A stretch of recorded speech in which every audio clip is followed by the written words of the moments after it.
Witam bardzo serdecznie.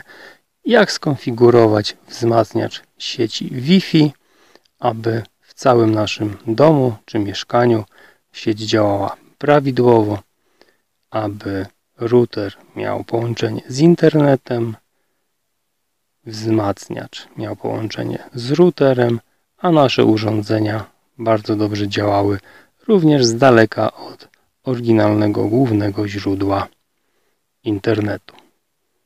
Mamy sieć 2,4 GHz oraz 5 GHz skonfigurowaną. Wszystko porządnie wygląda, a łączymy się przez nową sieć TP akurat Extender. No ale na początku należy taki wzmacniacz zakupić, rozpakować i po kolei zainstalować.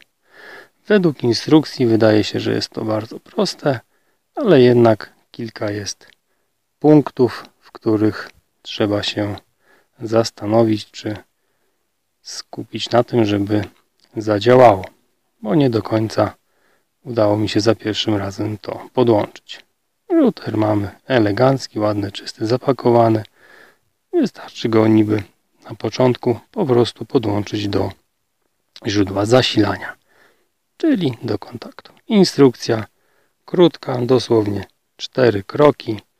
Włącz, podłącz komputer, skonfiguruj, przenieś i wszystko gotowe. No to wsadzamy do kontaktu i łączymy się nie przez to http tp-link repeater.net, tylko wpisujemy adres routera 192.168.0.254, bo inaczej nam się nie połączy. Czyli wpisujemy ten HTTP i wtedy możemy wejść na router, na wzmacniacz sieci.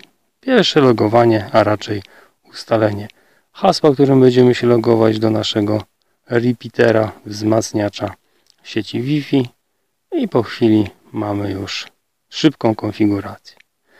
Jeżeli ktoś wykona szybką konfigurację, wybierze swoją sieć 2,4 GHz, wpisze hasło, wybierze sieć 5 GHz, wpisze hasło, to tak jak u mnie może niestety uzyskać komunikat brak połączenia z siecią.